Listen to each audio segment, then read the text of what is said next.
All right, we're back with breaking Patriots news. How about this, Cerrone? They didn't wait till after the show.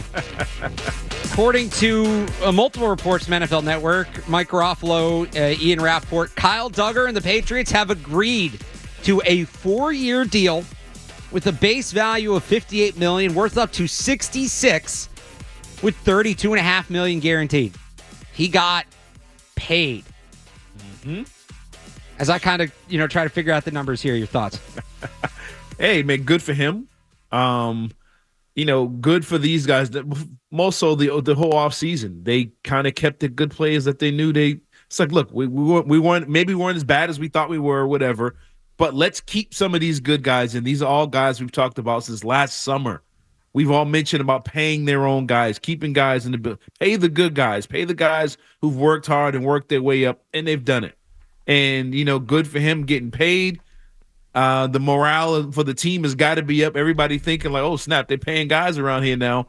Everybody's got to feel good about themselves, and that defense is going to be a pretty solid defense going forward. And it's good for him and good for the team. So by AAV average of the base value of the contract, Kyle Duggar is now the 6th highest paid safety in football, according to overthecap.com. Okay. The only guys ahead of him: Derwin James, Minkah Fitzpatrick, Antoine Winfield, who I believe is on the franchise tag, Xavier McKinney, and Jesse Bates.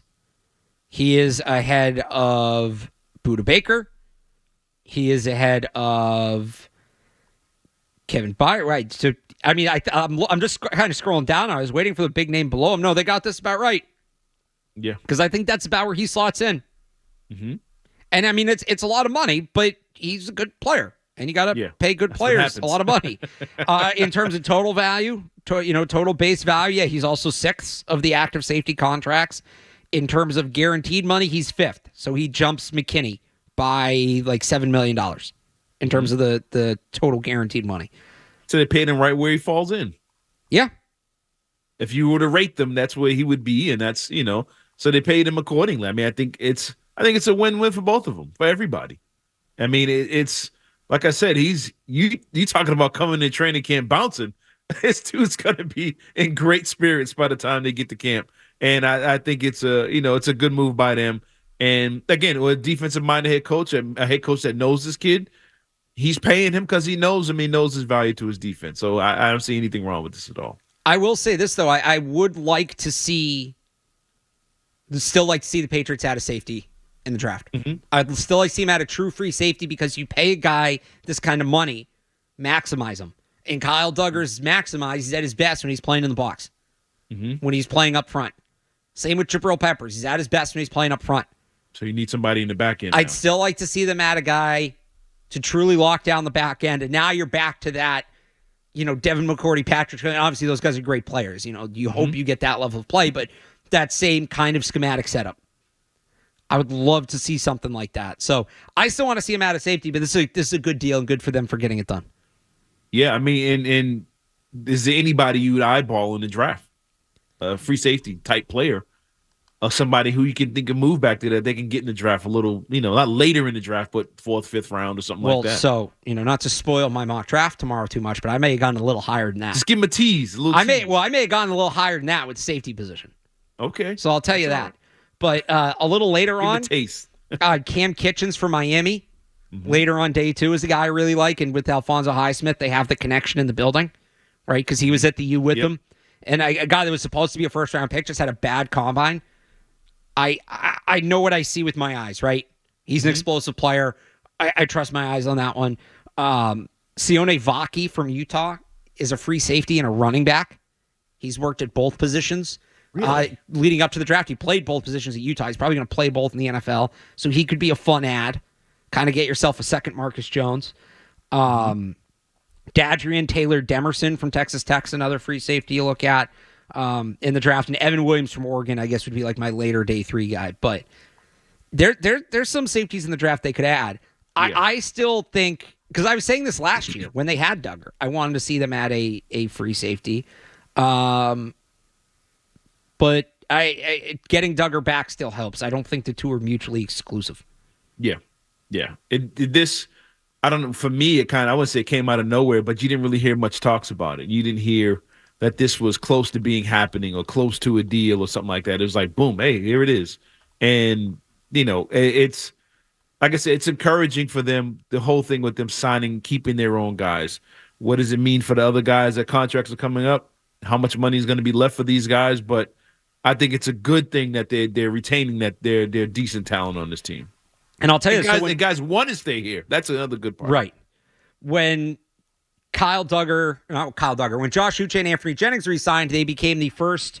Uche was the first top 100 pick to sign a second contract with the Patriots since Logan Ryan. It was like a 10-year gap. Sheesh. And then Anthony Jennings became the first to sign a multi-year extension with the team. Those guys obviously went second and third for the Patriots in that draft. Mm-hmm. Kyle Duggar, you ready for this? Kyle Duggar is the first top Patriots draft pick. So he wasn't first round, but first guy picked. The first pick, yeah. He is the first Patriots top draft pick to sign a second contract with the team since Nate Solder in 2011. Now, Dante Hightower was a first-round pick in 2012, but he went 4 picks after Chandler Jones. So there's a little bit of a wedge in there, but yeah, first since Nate Solder. Yeah.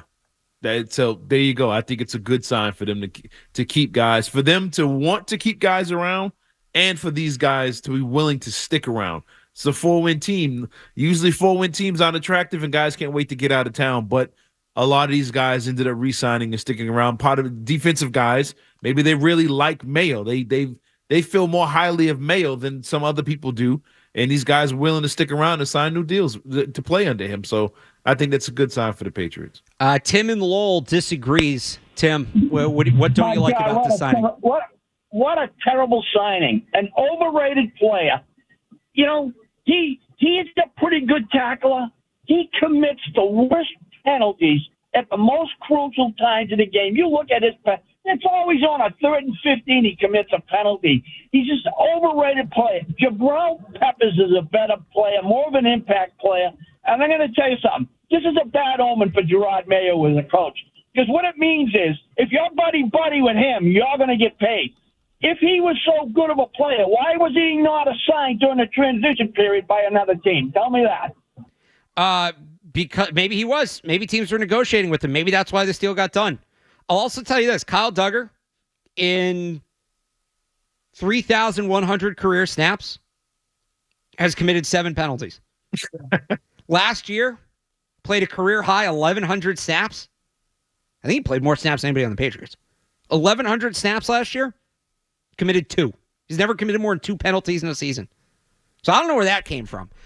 Look, I had said this, and I still believe this, that they could have afforded to move on from Kyle Duggar because of Jabril Peppers.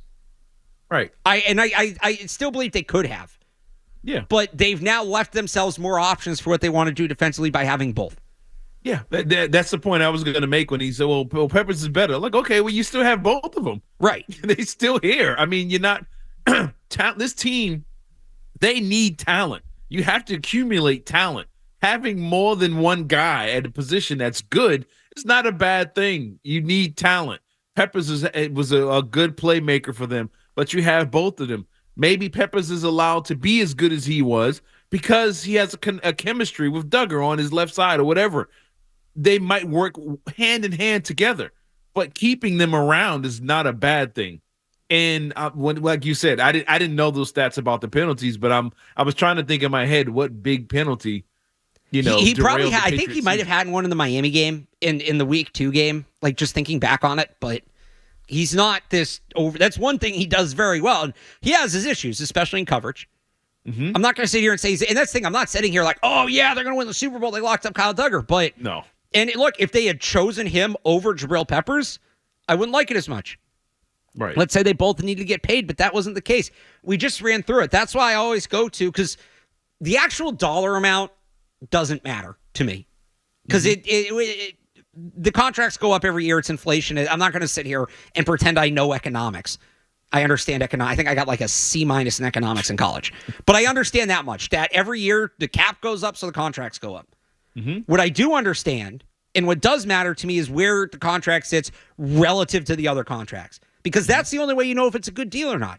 Right. What are comparable players being paid? Right. They made him the highest paid safety in the league. Then you'd be like, oh, yeah, no. If they had given him $20 million a year, I'd be sitting here saying, what are you doing? Exactly. There's no need to do that. But they gave him the sixth highest paid safety in football. He's right there with he's just behind Jesse Bates and Xavier McKinney, who's a great comp because he just signed this offseason. Yeah, I'd put him just behind Xavier McKinney if I was ranking safeties. I think Jesse Bates, frankly, is underpaid, and his deal's from a couple of years ago, so that might be why. But, he's just over Marcus Williams. It's about right. You may tell me Marcus Williams is a little bit of a better player, but again, when did those contracts come in? He's 28 years old. He's a little older than some of these guys. That's about right. It's about right. So, and when those younger guys, when their new deals come up, when their contracts run out, they're probably going to leapfrog them because, like you said, they're a little younger, and their contracts would be fresh. It's not these old deals. So, I mean, he's this is what they're paying these guys. Bottom line, this is what a Kyle Duggar gets paid in the NFL, and I'm just happy that the Patriots are the one who paid him, and he didn't let the kid walk out the door. That's basically the way I feel about it.